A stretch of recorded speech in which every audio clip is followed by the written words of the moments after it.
First Timothy chapter 4, verse 1. Now the Spirit speaketh expressly that in the latter time some shall depart from the faith, giving heed to seducing spirits and doctrines of devils. Like to give all praises and glory to Yahweh, Ba'ashem Yahweh Shai. Double honors to the apostles and the elders of Great Millstone. That's the men that taught us this truth. Peace and blessing to all you brothers out there that are pushing this word in truth and sincerity, who are the hopeful elect. Also, shalom to all you out there that support the truth and believe in Yahweh Ba'ashem Yahweh Shai. You know, the scripture that's on the screen, 1 Timothy 4 and 1.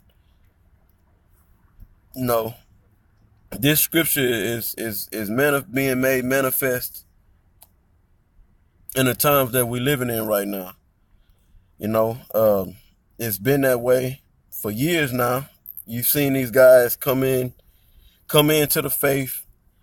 They, you know, it seems as if they understand the doctrine, and then they fall away and get into a different doctrine.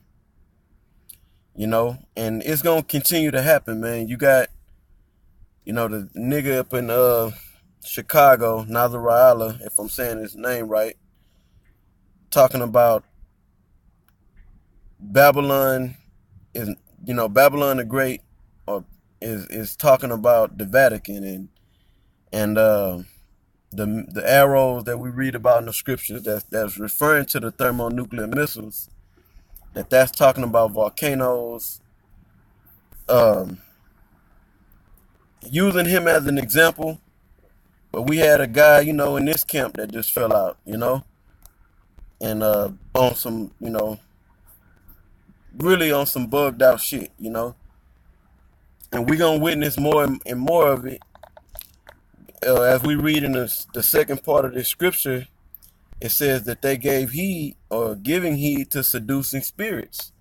So they were seduced by a spirit, whether it was a demon that's in their mind, or whether they got a hold to some different doctrine out there, whether Esau brought the doctrine out, or one of these other groups, or they just, you know, they'll say that they teach themselves, but they full of demons. A lot of these guys say that, you know, like I mentioned, the guy from Chicago, he say that, you know, they don't need a teacher, you know, that they basically self-taught, so to speak. You know, it's the demons that's on you, that's seducing you to believe in the madness that you believing in. How in the hell you read the scriptures and you know you're Israelite and you've been taught the doctrine, and you don't understand that Babylon the Great is talking about America? You got spirits on you, man. And you got you know, we have many examples over the years, man. These guys, they're not gonna get better. You know, you hope that you see these guys come out of the madness and clean their act up, you know. But I got another scripture that says otherwise. You know? So this is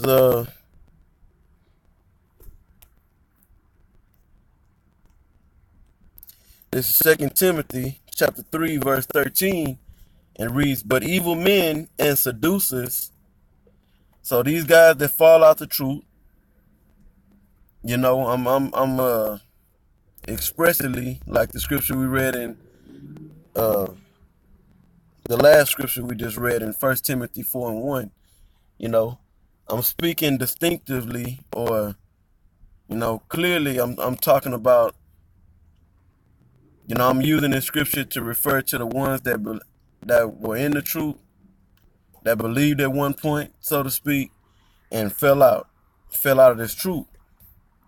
You know, they're evil men and they're seducers, because a lot of these guys, what they'll do is, when the demons get on them and they start manipulating or mangling the scriptures, teaching contrary to what they were taught, they go and they prey on the weak, so to speak. They go and look who can I get to believe in this doctrine? Who can I go seduce? Let's look that word seduce up, or seduces. Let's look that up in this verse. Let's see what the blue letter got on it.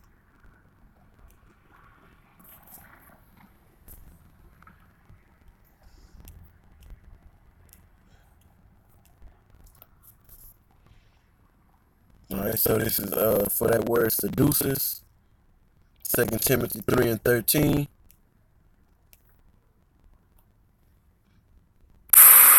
Strong G 1114. Guys.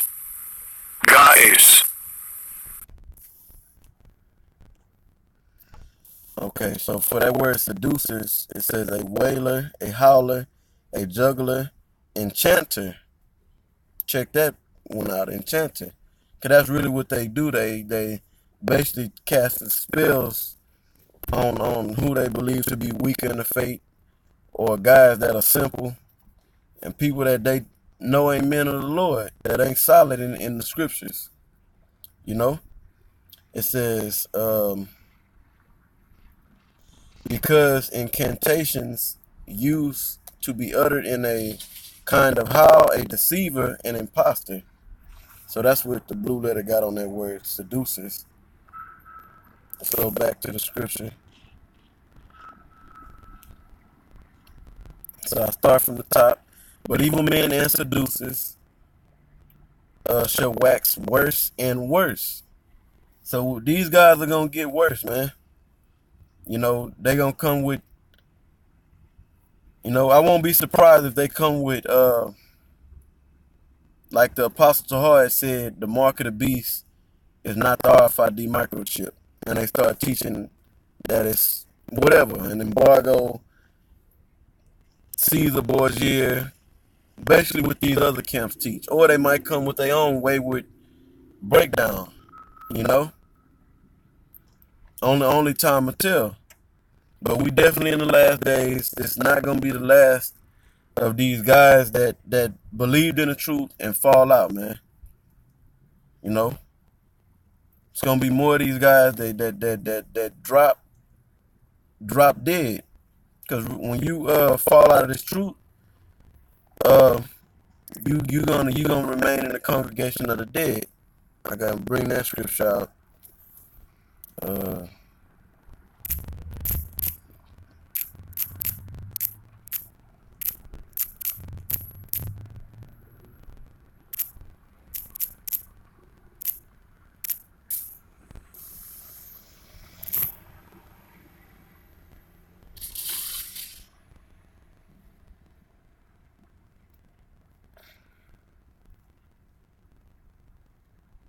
All right, so this is the scripture I was looking for.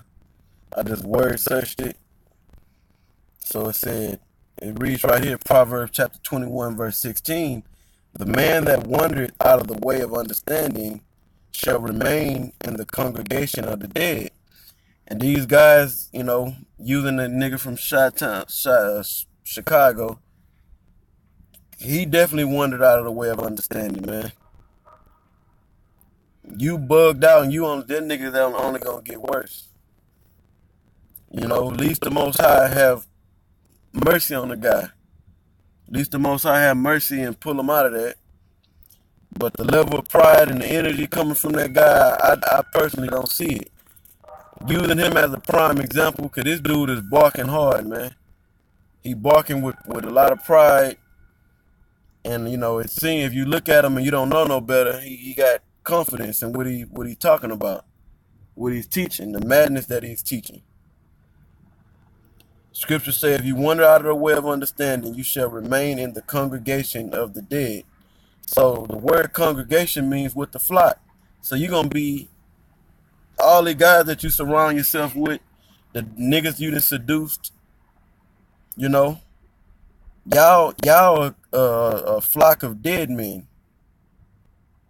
The life is in Yahweh Shai, man. Y'all not dealing with Yahweh Shai. Even though you proclaiming the name, you're not dealing with Yahweh Shai.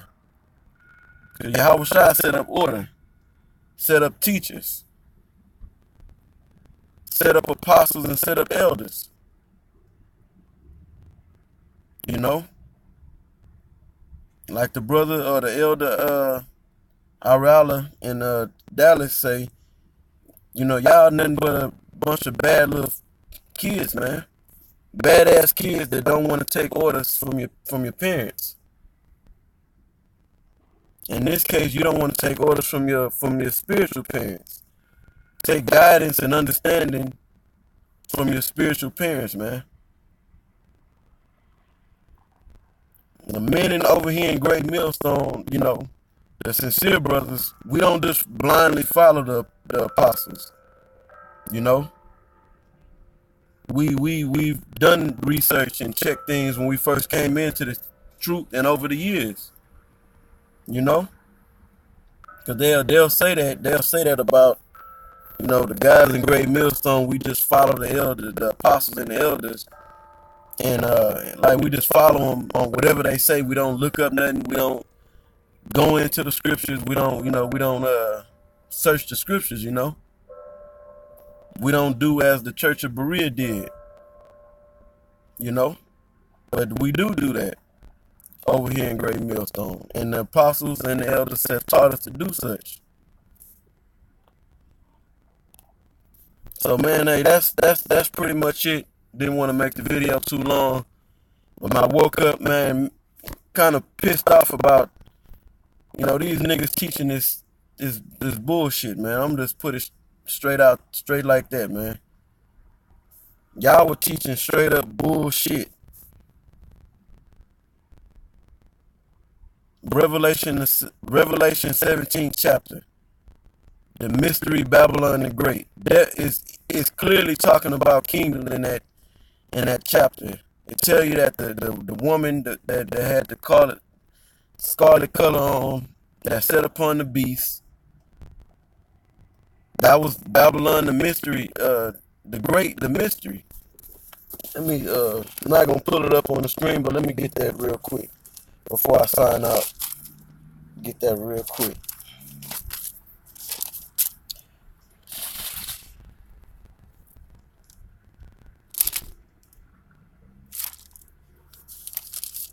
Okay. So it's telling you, let me read it real quick. I'm gonna sign out. Salakia. This is Revelation 17:1. And there came out one out of the seven angels which had the seven vials, and talked with me, saying unto me, Come hither, I will show unto thee the judgment of the great whore that sitteth upon many waters. That great whore is the same whore that's talked about in the 5th verse. It says, with whom the kings of the earth have committed fornication, and the inhabitants of the earth have been made drunk with the wine of her fornication. America pushed out the Roman Catholicism, but it's not the Vatican. It says, so he carried me away in the spirit into the wilderness, and I saw a woman sit upon a scarlet-colored beast, full of names of blasphemy, having 7 heads and 10 horns. So the Vatican Church sitting on the 7 heads and 10 horns.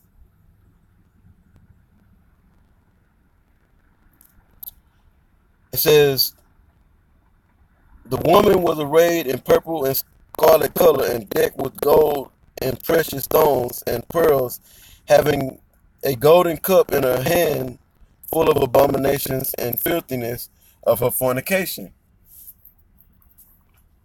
It said in the 5th verse, and upon her forehead was a name written, Mystery, Babylon the Great, the mother of harlots and abominations of the earth. Then you continue on. I'm gonna stop right there. It tell you that all this is dealing with kingdoms. If you read this with understanding, it tells you that the vision that John the Revelator got is talking about kingdoms that stand on the earth. In particular, Esau's kingdom. When Esau, the so-called white man, Esau's rulerships, his kingdoms, you know. And with that, I'm going to go ahead and sign out. I want to give all praise and glory and honor to Yahweh, Ba'ashem Yahushai, double honors to the apostles and the elders of Great Millstone. Peace and blessings to all the Akim out there that are doing the work in truth and sincerity, who are the hopeful elect. Shalom.